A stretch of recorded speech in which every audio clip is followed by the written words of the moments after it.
Activated by Temperance Spirits. Temperance Spirits, creating a space for change.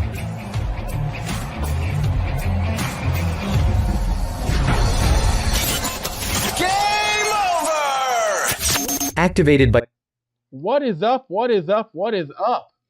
Welcome to Game Over Edmonton, activated by Temperance Spirits. And hang on 1 second, I think got a bit of a first game of the season. I think our cameras have acted up funny. 1 second, gang. I'm trying to get our cameras going right here. I can't see anything. Oh, there we go. Okay, now we're all settled. All right. Again, first game of the year. It is what it is. We're going to settle all the kinks out. Like I said, Game Over Edmonton, activated by Temperance Spirits. Temperance Spirits is creating a space for change. I'm Avry Lewis McDougall, here with the homeboy, longtime friend of Game Over Edmonton, who's going to join me on the show tonight, the one, the only, Mike Wilson. Mike, how you doing, buddy? Welcome back to the Game Over Edmonton. Avery's getting the kinks out, and I'm getting the kinks in. Oh my gosh, what a game tonight. Edmonton wins 6-1, but before we get there, we got a little bit of ad copy to read. First of all, Ads. We want to thank our friends at Temperance Spirits, offering wonderful non-alcoholic cocktails and beers. I'm drinking the Paloma cocktail. I'm going to try the first time trying this one. Let's see this tastes before I get into the ad copy.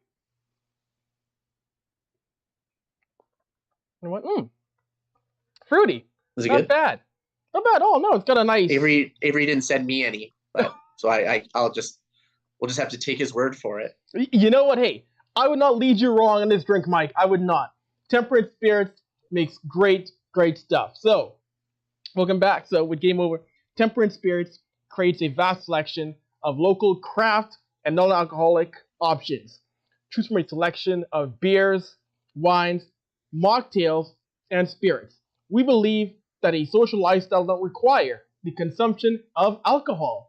To celebrate Sober October, enjoy 10% off of your favorite beverage. Let's raise a toast to being sober this October. Find Temperance online at www.temperance/spirits.com and follow them on Instagram and Facebook at Temperance Spirits. Wonderful stuff. And like we said, off the top, Edmonton wins 6-1, a game in which the forward core looked a lot better, Mike, and Jack Campbell looked much stronger net tonight. Just what are your thoughts on the game tonight, good sir? Yeah, I mean, it's very funny that everyone was spreading over putting, the super line together to, create an offensive spark, that being Nuge, Hyman, and Fogle. Mm-hmm. But they did get it from there. Those guys were dominant. McDavid, Draisaitl, Kane line, suspiciously quiet. 5-on-5 at least. You got your Draisaitl had 2 goals, both on the power play. Mm-hmm. McDavid had that one, freak only McDavid kind of goal, only he could score. But I thought that line was pretty quiet. But Nugent Hopkins, Hyman, and Fogle, really drove play. They all had were plus 60% as far as shot attempts go. Warren Fogle hit the net for once, scored, also hit a post later. 4 points for Hyman, 3 for Nuge. I don't like getting too caught up with like big lists because they're structured to drive conversation and controversy, but not having Ryan Nugent Hopkins, a guy who scored 100 points last year, on the top 100 list from ESPN, a little puzzling. It doesn't look like he's slowing down offensively at all. Maybe he took what one of my buddies likes to call it the Brad Marchand jump, where a player just gets better once they hit 30. Who's to say? So I thought that line did a lot of tough work. I wouldn't say the Oilers played very well overall as a team. Again, you had not great results from the McDavid Draisaitl line at 5-on-5.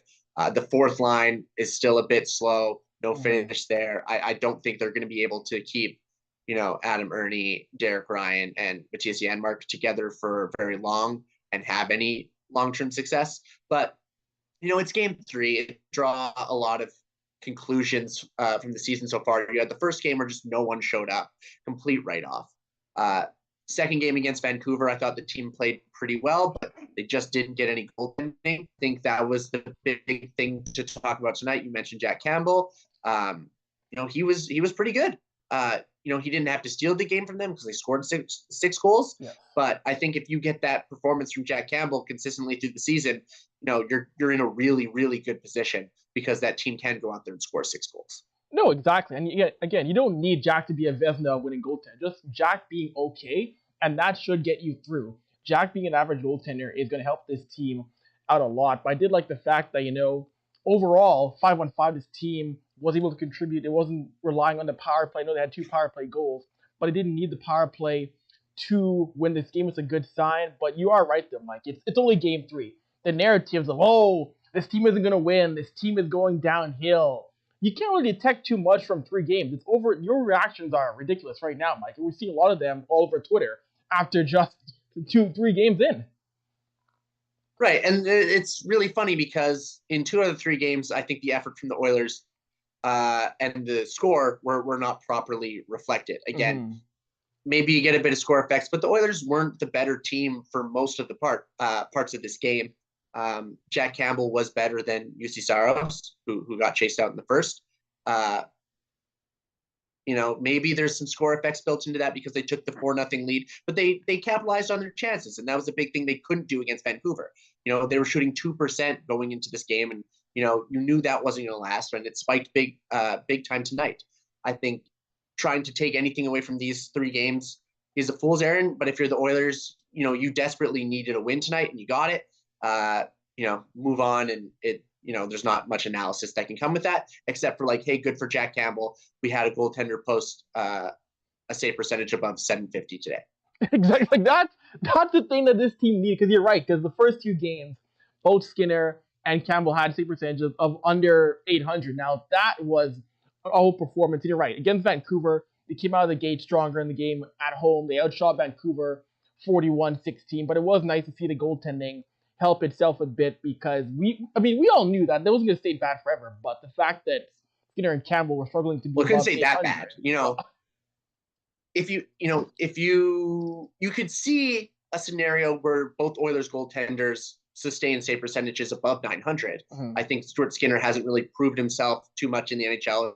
Jack Campbell's proved that he can have a save percentage below 900. 750, that's a completely different animal. Yes. But, it's nice to see a good goaltending performance tonight. I'm sure Stuart Skinner will get the next start and get his chance to redeem himself, and they'll rotate until, someone really starts separating themselves. No, exactly. It makes a lot of sense. And imagine again, I'll probably rotate. I could see Stuart against Philly, and then probably Campbell against Winnipeg on Saturday night. You're right, though. It's going to be a rotation until someone actually pulls away and shows they need to be the 1A goaltender. Because right now, it's really 2 1B goaltenders right now. There's no clear-cut number 1 after 3 games going into game 4, Mike. No, exactly. Goaltending was the biggest question mark coming into the season for the Oilers. I don't think that's changed 3 games in. I don't think anything's changed 3 games in except for, people's confidence in maybe the new defensive system. It's clearly not 100% there. I'm not worried about it at this point in the season. This is a team with, aspirations to win the division, aspirations to win the Stanley Cup. And you're not winning the Stanley Cup in game 3. I'm sorry. It's a process. They'll look to improve, in any way they can. The defensive system is going to be the biggest part of that because this team can go out and score goals. The finish is there. I think it's kind of overplayed the lack of finish on the team when you have just the way they make chances. You would love a sniper to come in and do what Evander Kane did, not last year, but the year before in the playoffs. He was shooting the lights out. Last year, he struggled, obviously, after tearing or cutting all the ligaments in his wrist and his hand. Going to be tougher to shoot there. So that's a guy who can have some finish. Warren Fogle, if he ever hits the net, has a wicked shot. But the way other guys create their chances, I think, and I think the way Zach Hyman goes to the net and creates chances, it's easy to see how he scores goals, and his consistent hard work in the offensive zone leads to that. So No, exactly. And then of course, Leon Draisaitl again having a big night. It's so funny how no matter what time of year, no matter what it is, Leon goes into Nashville, Tennessee, and has a massive night. 34 points in his past 12 games. When originally he came coming to the league, he didn't play very well. Wasn't that coming into the game, or is that including tonight? Including tonight. Okay. Yeah. And coming into the league, he didn't really play well against Nashville, but since then, like the 34 points in 12 games, I'm not sure how to really explain it, but for some reason, when he gets to Bridgestone, Mike, he just goes supernova to a next level. It's fun to watch. It is really funny how he just loves playing in Nashville. Putting up points like that. He's a guy, MVP award, multiple time 100-point player. Mm-hmm. He's gonna, feast on a lot of different teams. To do it so consistently on the road against one specific team, is funny. Nashville also hasn't been one of the better teams in the league since these streaks have been going on. But they have guys like Roman Josi. They used to have Mattias Ekholm. Jussi Saros is one of the best goaltenders in the league. Like, they have guys who can kind of suppress the goals, but it's still fun to see him just dominate. No, of course, mentioned Mattias Ekholm. He came back his first game back in Nashville since the trade. Of course, got the tribute. Everybody loved Mattias Ekholm as a Predator. And I'm seeing people, I saw some suggestions, should we be concerned about Ekholm? It's like, my thing is, again, like much like we said before the top, Mike, it's 3 games in. Give him time to get it going again. He didn't play in the preseason. I'm not going to get too worried about a guy who didn't play any preseason games and getting his game back. He will get back to that top-tier defender, which he's been most of his career. I don't see any reason to be worried about Ekholm after he played over a start now. He's the kind of guy where I can give him some time to find his game again. I'm not going to get worried about him after 3 games in, period. Oh, no, that's what I was saying. The Stanley Cup isn't won game 3. You have lots of time to get people, up to speed on what your end goal is for how the game works. Mm-hmm. Not only is he, coming in late, not playing any preseason games, yeah, but he's even later to that new defensive switch, to the box +1 that, it hasn't been the easiest for the Oilers to wrap their heads around. So I'm definitely not worried about Mattias Ekholm at this point at all either. I think he's a phenomenal player. The Oilers are a much better team with him in the lineup, and hopefully he can stay there. You're seeing him, he had a much better game today than he did on Saturday. After Saturday, you were kind of thinking, oh no, did he get rushed back a bit? You never want to see that. No. But, a much better game today. I think it's just, first game of the season, you got to shake off some rust. You're just surprised when he gets kind of turnstiled by Sam Lafferty of all people. I admit, yeah, that was very surprising seeing that. That was a shock to me, but again, game 2, I'm not going to sound the alarm yet and go, oh no, the sky is falling. I can't be too angry about that. But also, you mentioned the system going to box of 1. What I like is that I like the fact that you talk to any of those guys in the room, Mike, be it McDavid, a Kane, a Draisaitl, a Hopkins, they're all buying into what Jay wants to do. There's no resistance. I would be concerned there'll be a bit of pushback, but there's no pushback. All these guys want to commit to it, and that's a really good sign. You're seeing the leaders, young guys, wanting to commit to it and wanting to learn to it as the year goes on. Yeah, I mean, buy-in's going to be the biggest thing with the coach. And obviously, you're more in the room than I am. Mm-hmm. I'm not there at all. I'm just some guy. But Jay Woodcroft is always, when he talks about Connor McDavid and Leon Draisaitl, those guys, he always says the best players want to be coached. Like, I think McDavid believes in the plan. Draisaitl, they believe in the plan because they all have the same goal.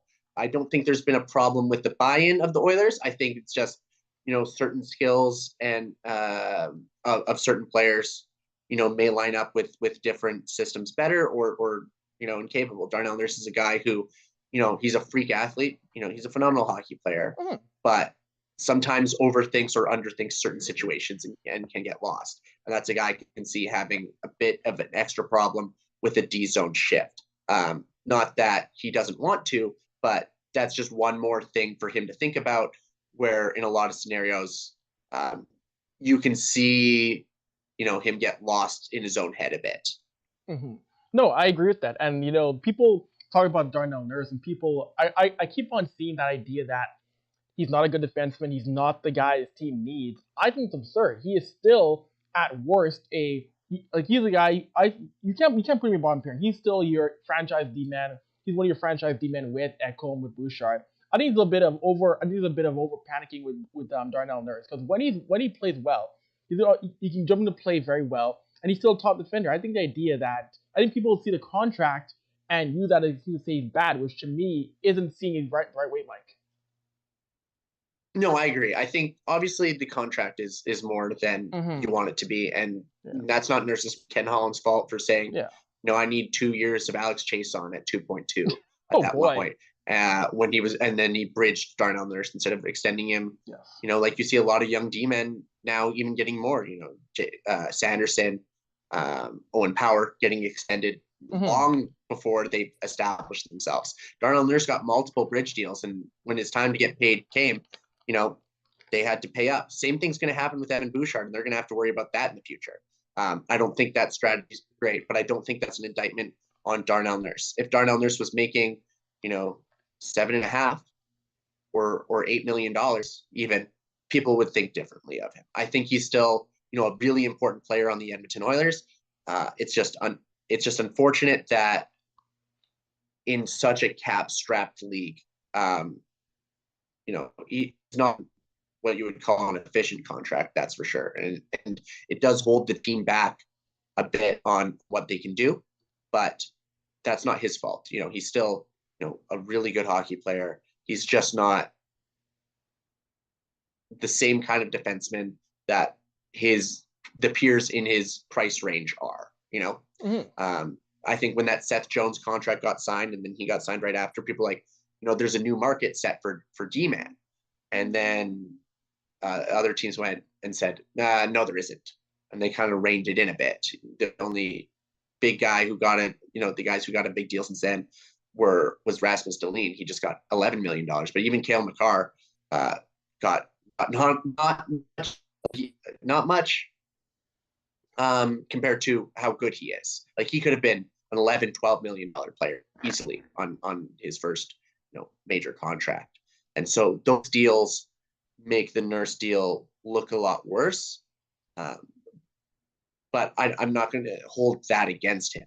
I think he struggles with some things I would like him to be better at, but I think you're right in what he does well is largely ignored for the narrative. No, exactly, it is. He's the guy I saw see play in Edmonton for quite some time. You mentioned Evan Bouchard. After 3 games, 4 points for Evan Bouchard, and I liked what he's done so far. I know that we saw last year, Mike. We saw the question marks on Evan Bouchard. Can he be a top D-man? Can he be a power play quarterback? And so far, of course, halfway through last year, what he's shown this year, I think for the most part, he's handled his critics pretty well. He's a guy who I think will still be that elite power play defenseman. The doubts of Evan Bouchard, I think, were, again, a bit overblown that he could not be a top D-man on this roster. I think it was crazy the way some people were saying the Oilers' power play was going to miss Tyson Barrie. Evan Bouchard, since the beginning of last year, was a better player than Tyson Barrie. Better offensive player, better defensive player. In the first game, you know, really rough performance from Evan Bouchard in a game where none of the Oilers played well. He might have been one of their worst players. But he's come back and he was dominant tonight. He's got 4 points in 3 games now. You know, over a larger sample, you're starting to get insane numbers, and that's why this guy's going to get paid. I don't know if he is ready yet to be, you know, a bona fide number 1 defenseman 5-on-5 on his own to drive a pair. Obviously, the Oilers unlocked a lot with the Ekholm trade and pairing him with Bouchard, and they work amazing together. But I don't know if Bouchard is right now the guy who can, you know, step up and dominate 5-on-5 without a partner of Mattias Ekholm's, you know, prowess. And I think that's fine. It's just, you know, he's not like Victor Hedman in his prime, or, you know, Adam Fox or Cale Makar. Like, he's not one of those guys, but I think he's going to put up crazy numbers playing with the guys he does. And that's not him, you know, benefiting just from playing with McDavid and Draisaitl. McDavid and Draisaitl benefit from playing with him. And I think that chemistry works. They work very well together. In the D zone, you're going to get, you know, some instances where he's not collapsing well or defending the blue line as well as a number one guy who might make as much as he could make because, he could score 80 points this year. I don't think it's out of the realm of possibilities. So, you kind of have to temper expectations overall there, but you're not going to catch me. You're not going to radio me, Elliot Friedman, with me saying anything bad about Evan Bouchard. I think he's a phenomenal player. I've been saying for years, I think this current Oilers team goes as far as Bouchard and Holloway take them. I think Dylan Holloway is a really important player for this team. I think getting that third line, which was the only good line in the first game, and they had a good game in the second game, I think that's going to be a really, really important line for the Oilers going forward, and I think he's the key to it. So Dylan Holloway, I want to throw in there too as a really important player going for the Oilers, forward for the Oilers for the rest of this year. No, I agree, and I think that's a good point you made about Bouchard, how Bouchard makes these guys better. Talking to Mattias Ekholm in the locker room, Ekholm has said before that Bouchard's a guy who he can learn from as well too. Ekholm, these guys see Bouchard's talent, and one great thing Ekholm said last season was that how I'm not here to I'm here to help guide Bouchard to an extent, yes, but I'm not here to coach Bouchard. I'm here to tell him, you're a capable defender. You can play the game well. I'm here to reassure him. I like that Ekholm said. I'm here to reassure Bouchard and let him know that yes, he is a very competent defender on this roster. I love from Mattias. That was a great quote from him. No, and the way he plays is able to reinforce that too. With young guys, we hear all the time, confidence is everything. And when Evan Bouchard has the confidence to go out there and make offensive plays at a level that very few defensemen in the league can, knowing that a guy of Mattias Ekholm's prowess has his back, yes, it just makes it easier for him to relax, to go out there and make plays. That's what you want. You want your good players making plays. That's how you're going to win important games. And so the confidence that Ekholm can breed in Bouchard is really important to, make sure that he believes in himself, that he is going to make these plays. That's the only way you're going to get them. No, exactly. We mentioned a few names now. Is there one player, Mike, you want to see a bit more of going forward now as we get into the game against Philadelphia and Winnipeg in your mind?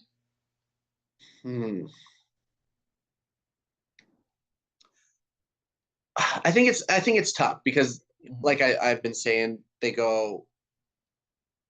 had some up and down games, not a lot. I would like to see more out of that fourth line, but I'm not confident that that's there.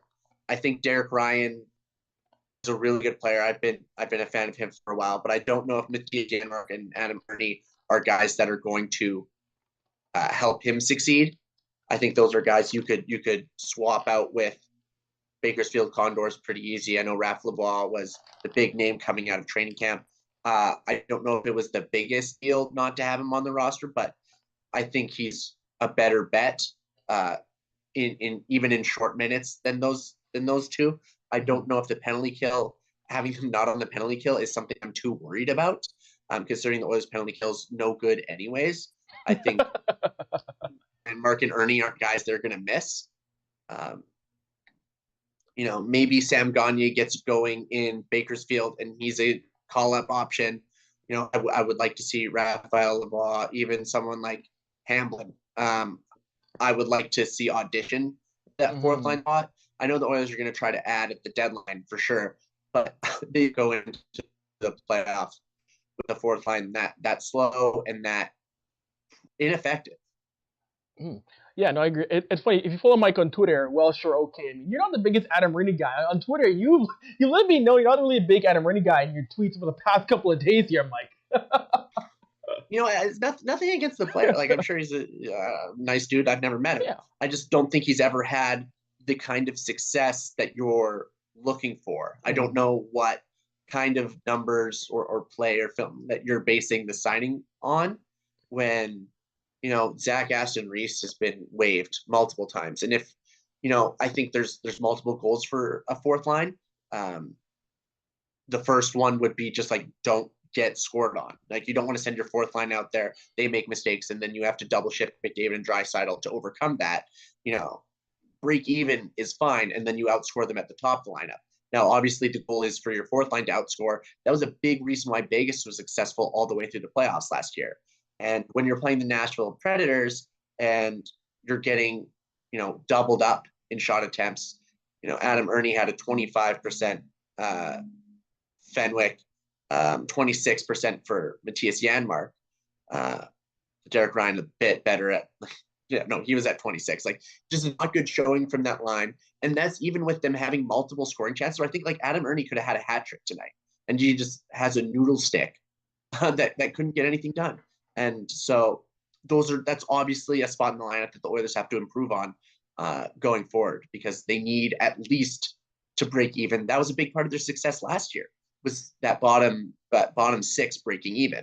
Now you could overcompensate that with, I think you're going to get contributions from Dylan Holloway and Ryan McLeod, and today Connor Brown was on the third line. I like that line a lot, but I think at the end of the day, that fourth line spot is in need of an upgrade, and you have all season to work on that. But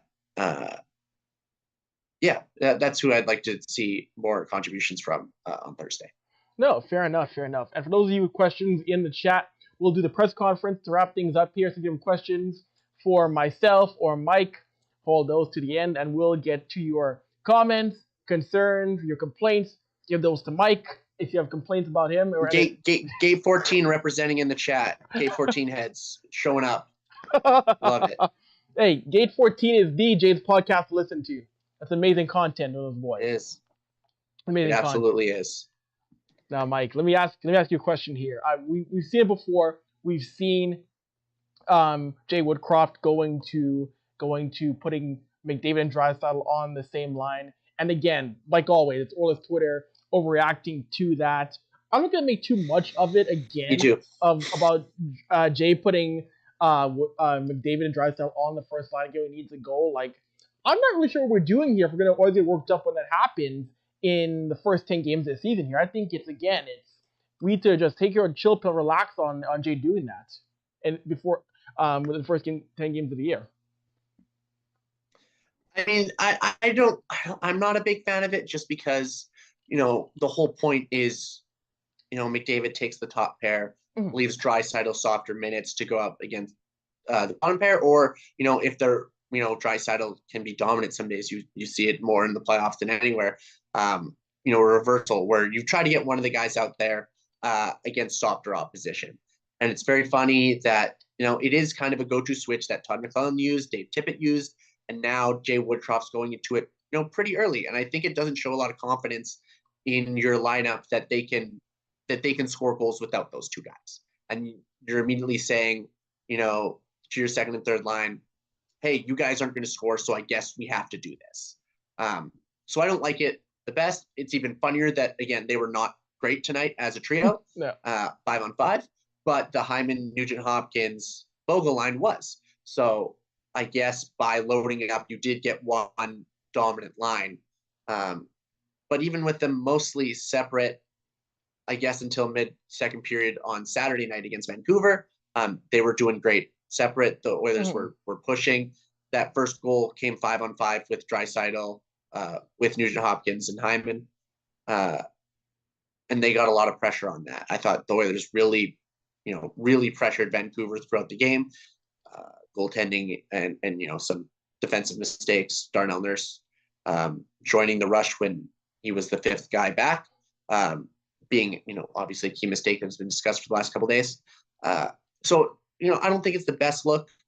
I would hold out a bit more, or save it for the third period. You're down a goal, you need a bit of a spark. But it's just like, it's not something you want to see in the playoffs, because I think teams can get a shutdown, vibe some out there. If you shut that down, they think they can handle the rest of the roster. And if you're getting nothing from the fourth line, that only leaves two lines that you have to beat after that. There is the whole point of Nashville today saying like, well, you can't contain Connor and Leon. You just have to or you can't stop them. You try to contain them, and they for the most part did. But the power play's obviously a whole other beast. No. So I would like to see them. Maybe you'll see this for another game just because you had success with that second line. Mhm. But for the most part, I would like to see Connor and Leon 5-on-5 as separate as possible, just to give the Oilers more chances to attack in waves. No, it's fair. And I mean, if we were to see it all year long, then that's a concern to me. But 3 games in, I'm not going to be sounding the alarm just yet with those 2 in the same line. If it was, again, all year long, or like you mentioned, Mike, in the playoffs, then yes, that's a bad sign because, again, it is this team believing that they can't get scoring anywhere else and they have to load up on one line, which you mentioned. We saw it happen with Tippett, with McClellan. That was a consistent thing. If it's consistent again, then yes, exactly. Then, yeah, that is not a good thing to see. And you mentioned the power. I'm also not a big believer. Oh, sorry. I just want to say I'm not a big believer in like line alchemy. I think like different combinations of different guys performing different results might be a sample size issue for the most part. McDavid, Draisaitl, Kane, that trio hasn't been great ever since they started doing it. But I don't know if adding Zach Hyman to that, really makes it that much better. Evander Kane obviously isn't the world's strongest defensive player or a good passer. He's a finisher, and maybe they can give him good opportunities there. When you talk about the lines too, you got to make a nod to there being 82 games in the season. Different players are going to slump. Different players are going to, have hot streaks, and the lines are going to change 15 times between now and the end of the season. So analysis can be, you want to talk about the team and everything, but it's part of the ebb and flow of the season, I think. No, exactly. It completely is, Mike. I totally agree with that. And of course, before we get to the questions, power play. 2 for 2. Power play was sharp tonight again. 2 more power play goals. But I saw the idea of, do you believe this power play can break more records again? I don't think so. I think there's going to be some regression. I think it'll be again a top 5 power play. But I don't think it's going to be a big records again. I think there'll be some regression. I think it's going to be hard. It's going to be tough for this team on the power play to break records again. I think it's going to be natural regression this year on the man advantage, I think, Mike. I think they were so good that's the obvious bet. How much, I think it was 37% last year? Yeah, 37. Yeah. Something stupid? Yeah, like that's going to regress. Yeah. That's going to regress. I think the advantage the Oilers have is the creativity of the players on the power play. That, it's not like they're running a couple plays. You can see the plays they run, but there's so many and they can adapt on the fly so well. Everyone does as good at their job as humanly possible. Evan Bouchard, obviously a wicked distributor, has a big shot. He can maybe work on holding the blue line a bit better, but that's really nitpicking at this point. Ryan Nugent-Hopkins is, I think, always underrated when you talk about the power play. He's a power play witch. That's what led him to scoring 100 points last year. Zach Hyman in front of the net, he does that play where he'll stand right beside it, ask you to bank it off of him. He scores so many of his goals like that. And then you have Connor and Leon, who can always adapt. They're always feeding off each other. I think the creativity is what makes the Oilers power play so good and so hard to stop. And that's what will help it from being stagnant.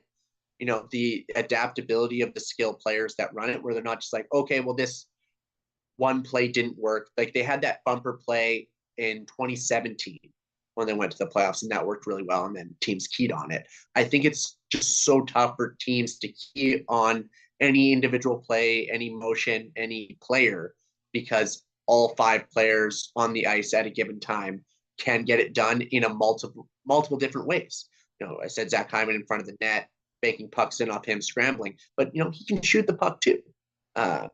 If he needs. So I think regression is bound to happen, but I think the way they're set up is the best way to defend against that, which is just relying on creativity of some of the most talented players our game's ever seen. No, exactly, and it's tough because you watch a power play tonight, and it's pick your poison. Do you try to stop McDavid? Do you try to stop Hyman? Do you try to stop Draisaitl? There's really no way to contain all these guys. It's really pick your poison. You see, I'm always amazed when you see an opposing team hold this Edmonton offense to 0 power play goals, because there's so many weapons that can, at any given chance on the power play, seem like it's going to be an automatic goal. So I applaud any team in the league that can hold them to 0 power play goals a night. It's impressive, I think, Mike. Well, it feels lucky. They got multiple against Vancouver, and there could have been even more. I think just like creating mad scrambles, collapsing in front of the net. There's just so many ways this team can score, so many seams for them to find, and every player can execute at a high level. Yeah. So I don't see anybody consistently stopping this power play. I don't see it ever not becoming the most dangerous weapon in the league. But 37% is a ridiculous number that I wouldn't be surprised if they didn't hit, for sure. Right? No, I just don't know how they can possibly match it again. But you know what? I've learned, Mike, to stop doubting Connor McDavid. And his team. Last year for Hockey News, I said McDavid was going to have 100. I said McDavid was going to have like 122 points in 22-23. Where'd you go? He had 150. Uh-oh. I think Mike's having an issue here with his camera. What happened, Mike? Talk to us. Uh-oh. Oh, I gotta love technology. I think for a second now, Mike just... Oh, are you still there, Mike? Okay, now he's back, I think. Okay, Travis. Yes, thank you, Travis. 32% on the power play for the Edmonton Oilers. And I gotta... Oh, we're back. Oh, there we go. Now you're back. Are you back, Mike? I'm back. There you go. There you go. There we go. We gotta sort it out. All right. So I mentioned Avery, just wanted to let you know, update from Twitter. Yes. Johnny Yenta. Holy shit, the guy with drip on the show follows me. Avery, yeah, what's his @? It's Avery, had to follow him. Followed, they say you have aura. Thank you, boys. I appreciate that. And Avery Shinier says, sucks he has to spell his name way cooler than me. So. I appreciate that. And there's aura as well, too, for the Gate 14 boys. I give that right back to them. That's amazing. So, anyways, before we wrap things up, press conference time. Hit us up in the YouTube comments, your comments, thoughts on the game, the Oilers. What are you happy with? What don't you like? What do you want to see more of? This is your time, the SDP viewer, to tap in and get our thoughts. Hit us up in the questions. We love hearing back from our audience. And like always, hey, follow all the Game Over hosts. Like, subscribe, and comment to the Game Over YouTube channel. Remember, we had shows on tonight from all across the country. It's so much fun when we get shows from multiple markets. We've had shows tonight. We've had shows from Montreal, Edmonton. And then there's going to be those nights when we get the crossover game nights. When we get two hosts from Canadian cities. It's always fun to have a show when it's Edmonton, Calgary, Edmonton, Vancouver, Montreal, Toronto. Those kind of shows are fun, and we discussed off air. Mike, I may have to get Temperance Spirits to get Mike some of these mocktails because they are delicious. Might give them to Mike some because hey, I want my guests on Game Over to benefit from this as well too. Got to keep my whistle wet. First question from the chat, from Spencer. Hi, everyone. I'm new to Oil Nation. Why are the games on later in the day? Spencer, the answer is McDavid is so filthy that it is not safe for children to watch him play a lot of nights, so they have to make the games start later. I mean, you saw the goal. You saw the 4-zip goal on the spinner on that spin. Oh, my goodness! It would have been a CRTC violation.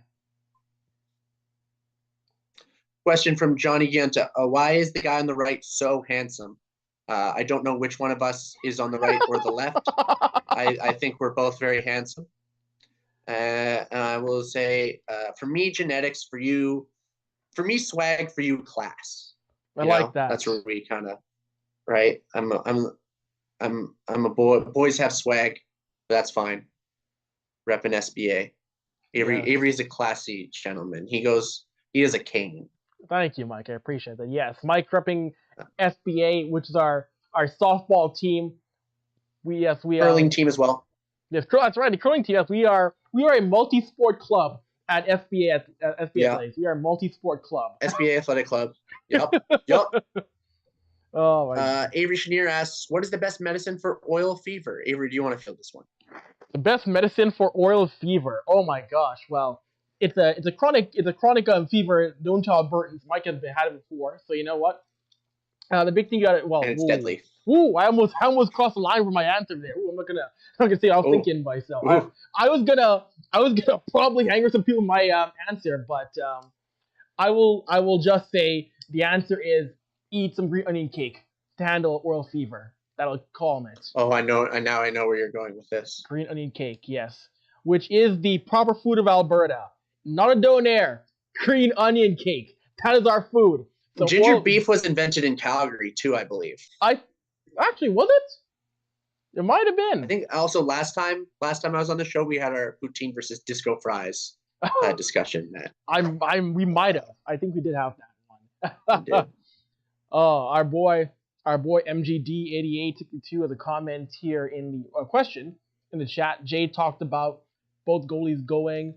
He thinks the Oilers go with Skinner against Philly. Same wavelength. Yeah, I definitely think it's going to be Stu against Philly. And then you're going to see Jack playing against Winnipeg on Hockey Night in Canada again. I think we're on the same wavelength with that one. How about you, Mike?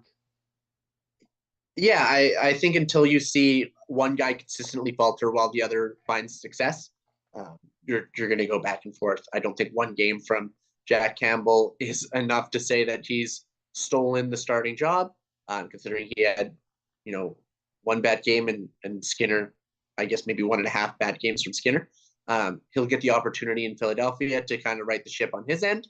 Now, if he struggles again, save percentage in the 800s or lower the way the first two games went, you might see a couple of games of Campbell and then one of Skinner, but I think it's much too early to make the call on that. No, I totally agree with that. Mick Nader, another question. Is it too early to discuss trade talks yet? Yes. I saw Trainus Oil, everyone's favorite Bob Stauffer account, tweeting that Jeff Jackson told them that if the goaltending isn't good after 5 games, they should start looking for a trade. I'm like, well, the only goalie who could possibly be on the market at this point is Dan Vladar, and he's not solving any problems for you. I think, obviously, the dream acquisition would be the guy the Oilers chased out of the net tonight, UC Saros. I think that would cost a pretty penny.